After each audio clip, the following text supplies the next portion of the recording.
Ladies and gentlemen, boys and girls, I've got a little bit of a different type of video for you guys today. You might be wondering, why are we on your background right now? Which your background is swag as hell, by the way. I just want to throw it out there. That's hard. And thank you. But see, we're not playing a game today. We're not smoking today. We're doing something a little more serious. So serious that in fact, I went and I bought a $30 webcam from Walmart. Isn't that spectacular? I mean, it looks like it's $30. Actually, I haven't played around with this webcam at all. I think it's supposed to have like a ring light or something. I haven't messed with the settings at all. Hold on. So could we like mess with the contrast? Oh. Hold on, guys. We're gonna make it good. Oh yeah. Oh boy. Would you trust me with your kids? Oh wow, that saturation is up real high. All right. Well, I think it's supposed to come with a ring light. Oh, is it backside? Dude, I did not study for this at all. Wait, I have to install. Dude, I don't want to have to install a website or install an application for a Walmart webcam. Okay, wait, so I'm gonna figure this out. Is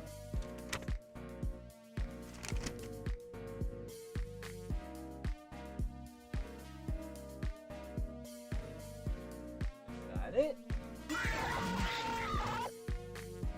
It's like a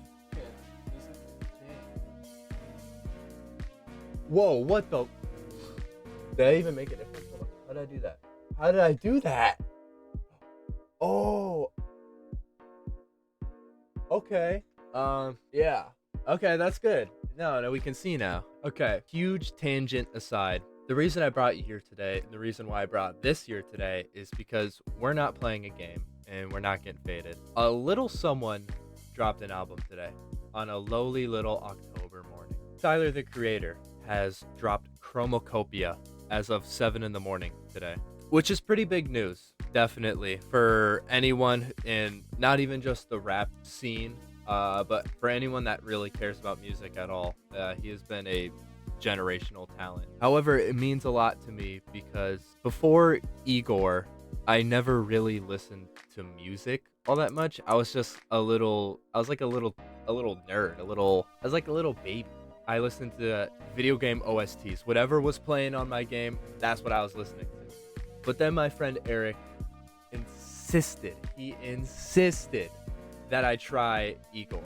And ever since then, it has completely changed my view on music, on what music can be. And Call Me If You Get Lost really defined 2021 and the following year after that. That was the first concert I ever went to, was Tyler, the Creator, in Milwaukee.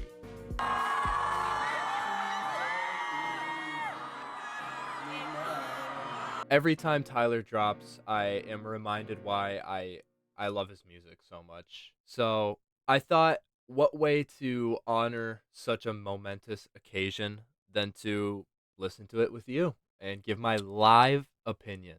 So we got Spotify open right here. All we have to do, there it is. Chromakopia 2024. I've been waiting all morning to do this. I had class earlier and I've been itching to do this. So let's do it. I mean, why are we waiting? The first song is Saint Chroma, which he has teased on Instagram, and I went back to listen to it numerous times. So let's get right into it. You are the light. It's not on you, it's in you.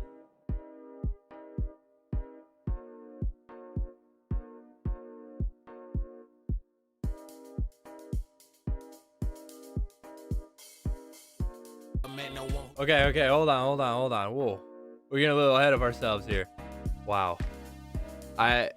Like I said, I haven't listened to this album yet, but I just have a feeling that intro is perfectly putting into place how this album is going to sound. I remember I I think I was sitting on my bed. I was scrolling through Instagram, as one does, and I saw this post by Felicia the Goat. It was one period Saint Chroma, and it was about a minute and a half excerpt from kind of the center of the song where it goes from this, "Can you feel the light? Can you feel the fire?" And then it transitions into bam, this very cherry bomb-esque maximalist in your face sound. And it took me a while to really wrap my head around it. And now that I hear the full song and I hear everything that is going on in this soundscape, it all makes sense. It's so unique and it really pushes boundaries. I don't know. I don't fucking know what boundaries it's pushing. I mean, don't ask me, but it's definitely pushing something, right? I feel like this will get me back into Tyler the Creator, but I guess we're gonna have to see. Here's track 2, Ratata, coming in at 2 minutes 45. Talk like that, and if you hang up on a nigga, bitch, I call right back.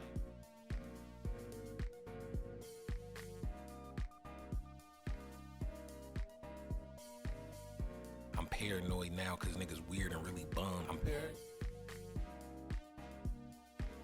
Wow, that song really just, it has its way with you. I mean, it's the way it bounces all over the place, and there's a part near the end in the last like third of the song where it's him just like rapping and talking at you, and there's this there's this like synth that's just sitting there, and you have to, it feels weird and you have to get comfortable with it, and it sounds so, I don't know, man. It's good, don't get me wrong. It's so in a league of its own. It's definitely cherry bomb-esque, I'm gonna say, but it's so loud and in your fucking face. And that song kind of continues the vibe. It's definitely not just Cherry Bomb Part 2. Now that I'm a better artist, let me do Cherry Bomb again. You can tell that he definitely wants to do right, but it's not gonna define him. That's pretty cool. Next song, which track 2 kind of transition into, is Noid, which this was the lead single. Came out maybe 4 days ago. So let's listen again. Why not?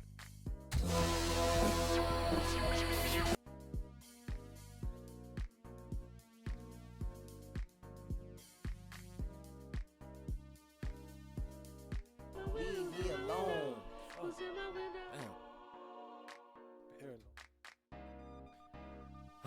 Yeah. Track 10 of every album is a double hitter, so it's blank slash blank, which I just want to throw out there, by the way. Track 10 is not that, or at least not in the title, which is, I love change, and I'm glad that he switched up his release schedule. I like all this change, but did that have to go? That was like my favorite tradition, because consistently some of my favorite songs on his albums are the double hitters. But Noid feels a lot like a double hitter song. About almost exactly halfway through, it switches maybe not tone, but definitely sound. It changes kind of its feeling. I really do like the first part. Again, very Cherry Bomb-esque. It's loud, but it rides the volume and the chaos so perfectly. It's really cool. I like that song. I definitely see why he released it first, why it was the lead single of this album. But, you know, we got 10 more songs to go. So we'll see. Maybe it's not the best. Let's just get right into Darling I, track number 4. Whatever you do,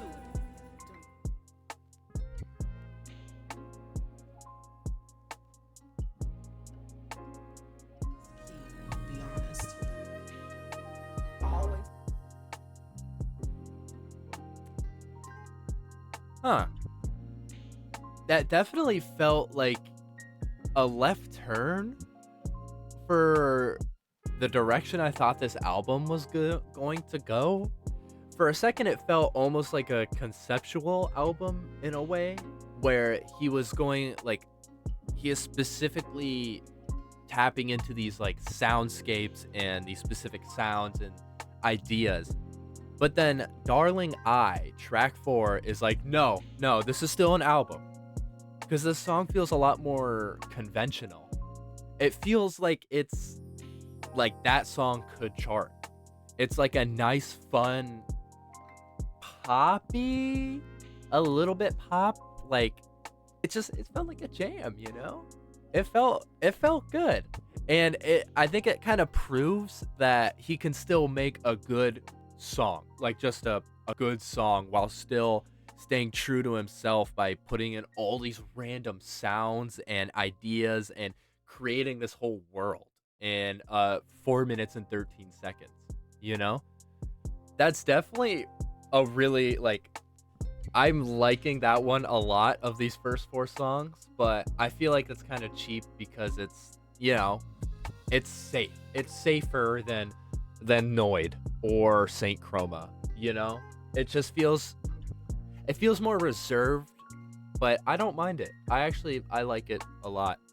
So that was Darling I. The next track is Hey Jane. Track number 5, 4 minutes flat. Let's do it. Always wear a condom.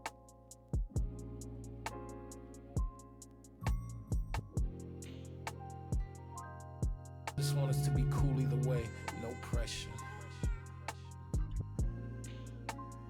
Wow. Does he have a kid? Did he get a girl pregnant? Wow. Okay. It feels very "Sing About Me, I'm Dying of Thirst"-esque, or my favorite Tyler song of all time, Wilshire, off Call Me If You Get Lost, where it sounds like he's sitting down and he's telling you these stories, and it sounds like he just interpolated like a back and forth between him getting a girl pregnant, and it sounds like she wanted to, but he might not want to. So I'm not the best at following along with lyrics. I'll admit I'm not the best. So sometimes I'll tune in really hard for 20 to 30 seconds, and then my brain's like, oh, I need a breather. And then I just zone out for a good 20, and then I'm like, oh wait, I need to listen to the lyrics. So I'm doing this juggling game back and forth, but from what I pieced together, it sounds like he got a girl pregnant. Maybe there's a little T on the way. You know? That's pretty rad. That's pretty rad. All right. So, by the way, before you ask, I adjusted the lighting. It looked weird, so you're not insane. Shit did change. Anyways, here's I Killed You, track 6. Less than 3 minutes long. Let's see it. I just fucking missed the space bar. Are you kidding me?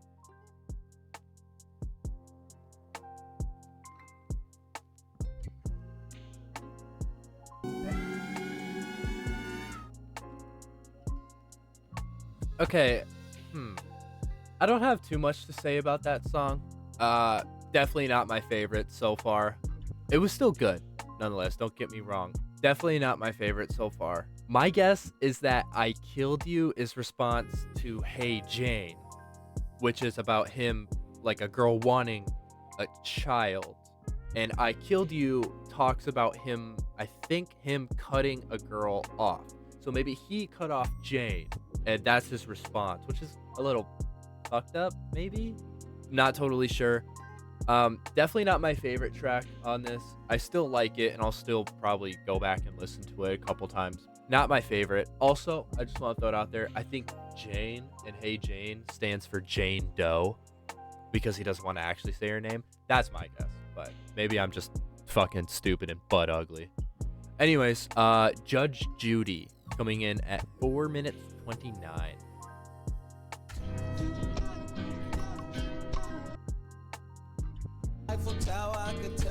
Okay, I'm sorry to stop the track 20 seconds in, not even 30.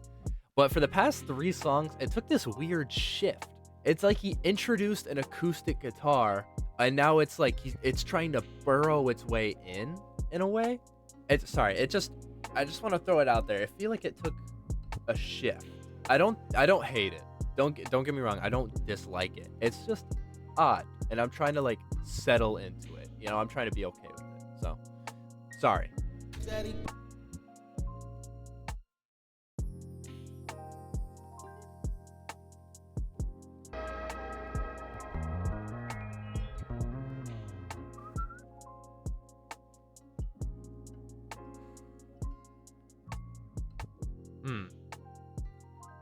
I'm not gonna say I dislike the song, but I'm not impressed. I really didn't love that song, which is weird. I'll get into it. Just want to say the last 30 seconds have a woman moaning over it. I hate that shit. It's so annoying. For most of the song, I could tell that I wasn't very impressed, even from the beginning 30 seconds to a minute. And I was trying to picture why I don't love it so much, you know? And I think one of the main reasons is because it feels so Call Me If You Get Lost. It's very similar to a Call Me If You Get Lost song. About halfway through, he starts kind of talking to you, like one-on-one. He's like, oh yeah, so you know, I love Judy and blah blah blah. It sounds like he's literally sitting right here talking to you just like this. It's just very Call Me If You Get Lost. I think he did that numerous times over that album, which is cool. I like it. The production, I think there's background vocals on here that also sound very Call Me If You Get Lost-esque, but it has this weird fusion with this album and the whole style, and I don't think I love it. I'm gonna be honest, I don't think I love it. Maybe I will like this song at some point, and I just have to re-listen to it. But for now, definitely my least favorite that I've heard so far. So, let's move on to Sticky, track 8.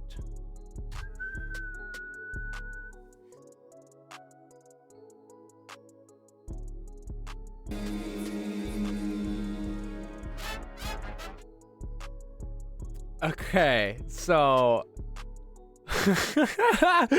wow, what an interesting song. Wow.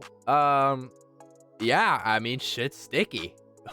I can tell this is definitely gonna be probably the most divisive song on this album. I picked out, I think, 3 features. I think the first one might have been Megan Thee Stallion. Then I think it was either Sexy Red. I don't think it's Rico Nasty. It might have been and she was also on for maybe 15-20 seconds. And then Lil Wayne hopped on this shit. And that came out of nowhere, and even the beat was like, whoa, what the hell? And it completely like pivoted. It was definitely a weird verse to just drop, but I liked it. At the beginning, I was not fucking with it at all. The beginning Tyler part is weird, and then I heard Megan on for 20 seconds. I was like, why was she even here in the first place if you're gonna be like that? But as it kept going on, the production was amazing. I mean, the verses kind of like, as they sat there, they're like, okay, actually, it makes sense. I don't mind that song. I think I'm definitely gonna have to sit on it for longer to really form an opinion. But that was, I didn't mind it at all. That was not bad. I liked it. I think. Maybe I liked it. I'm not sure. Anyways, track 9, Take Your Mask Off. Hey, 4 minutes 13. That's my birthday. Anyways, let's get into it.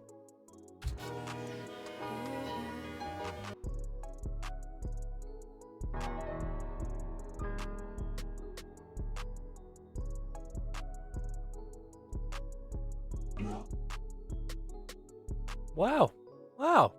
You can tell that I like the song because I added it to my playlist before it was even over. I thoroughly enjoyed that. That was a really nice ballad. I like that. So what I inferred from, again, 30 seconds of listening to lyrics and then 20 seconds of I think it's about not trying, like, taking the mask off.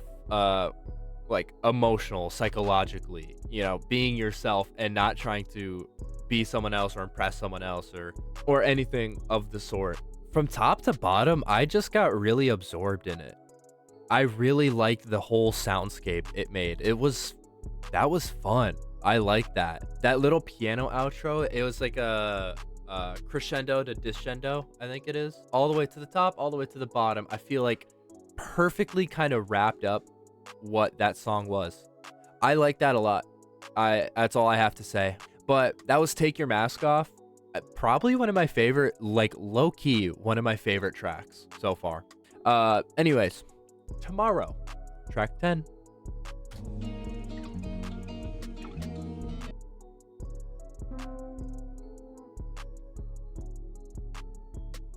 Okay. Okay. Yes, I moved the webcam. I'm sorry, I bought it for this video, okay? I moved it. Let me have fun. You can definitely tell the album is starting to like wrap up. The tone is starting to dim a little bit, starting to die down. The length of the song was a little shorter as compared to the rest, but that's not to say it's bad. It was a nice, soft, like little ballad. Again, the acoustic guitar, which is, it's weird to say, but it feels so odd in a Tyler song. It feels like it's not shoehorned in, but it feels like Tyler picked up the guitar, started playing it, and is like, you know what? I'm gonna start throwing this in my music. This is good, which it is. I don't know how I felt about it for this little track run here. A little bit of Hey Jane, I believe, had it, but a lot of I Killed You, Judge Judy, Sticky, a lot of it in I Killed You. The acoustic guitar feels like it's kind of trying to grab your attention in a way. In Tomorrow, it felt right. It felt like it actually settled in Tomorrow. I love the tune. I love how the production, in just this one song, in 3 minutes and 2 seconds, the production evolves from like a simple like guitar riff and some percussion, and then it starts getting into this whole sound, and it's creating this little world all in just one 3-minute song. I think the album's definitely starting to pick up personally for me again. I'm starting to really jive with it a lot. Anyways, I Thought I Was Dead by Tyler, the Creator, track 11.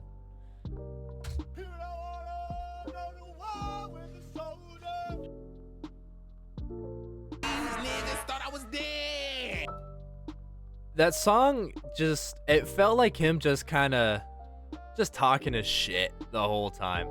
It felt like he was like insisting on himself, as absolutely pretentious and stupid as that sounds. It felt egotistical. Egotistical? Am I fucking stupid? It felt egotistical, and I liked it. I think it's definitely got a certain charm to how confident it sounds. You know what I mean? That was fun. And again, the instrumental was definitely unique. It didn't feel like it was doing quite as much as he has been doing for like the rest of these songs, but it's definitely consistently good. I'm a fan. I like it. Just like I like him. Track 12. 4 minutes 38. All right, let's see it. Why? What? It was my fault. Just, forgive me. That was definitely bold. The song starts off with a 30-40 second piano ballad, just Tyler and a piano, and it caught me off guard really, really hard.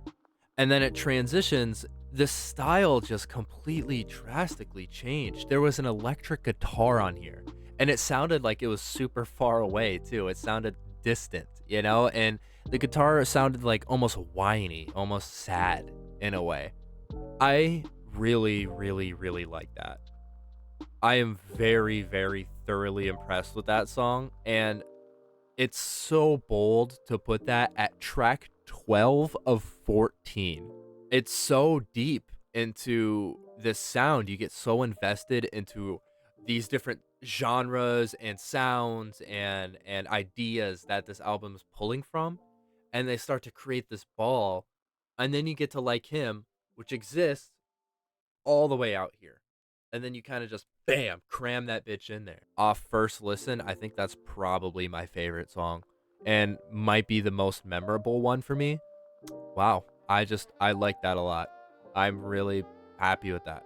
So, next is Balloon by Tyler, the Creator. Hopefully it's as good as Black Balloons by Denzel Curry, but we'll see. Track 13.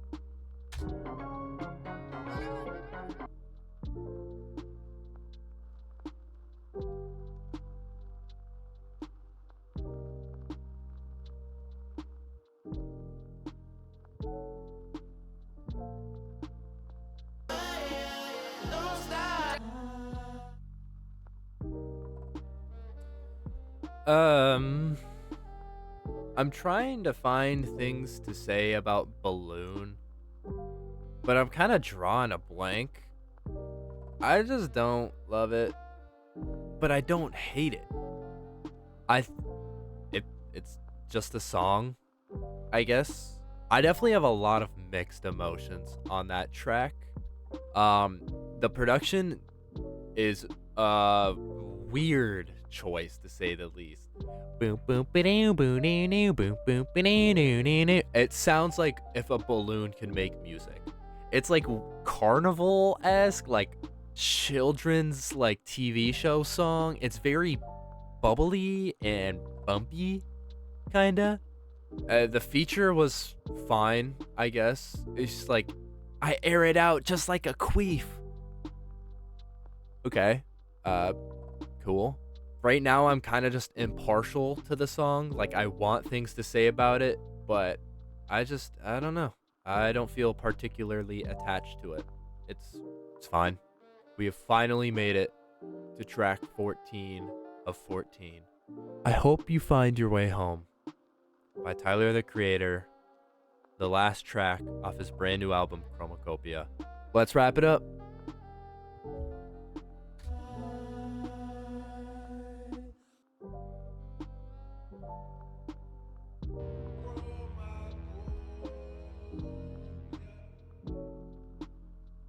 That was like the perfect outro to this album.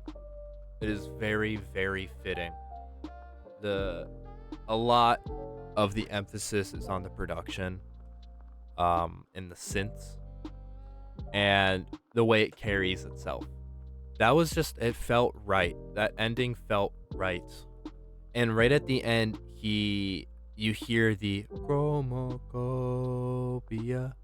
and it kind of brought me back, and it made me think, like, throughout this album it's evolved so much from the Saint Chroma, Ratata and Noid.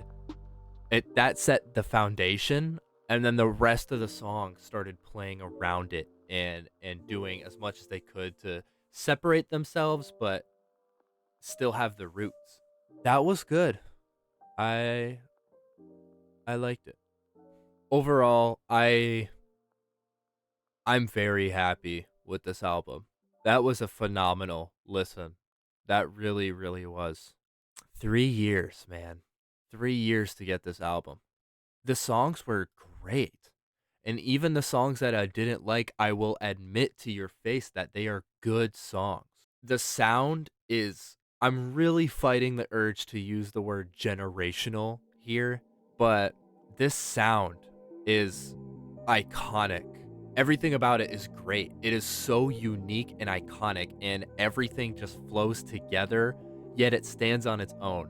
It's very reminiscent of Igor in that way, where when you listen to it top to bottom, it is a great ballad of these songs. They're all stringed together and you can follow along, especially in parts where it's, "Hey Jane, I killed you." It seems like the songs are almost speaking to each other in a way. Maybe I'm reading too far into it. But you can listen to the songs on their own, and they're still great. They are still phenomenal listens. I think it's definitely going to take a while for me to confidently give this album a score.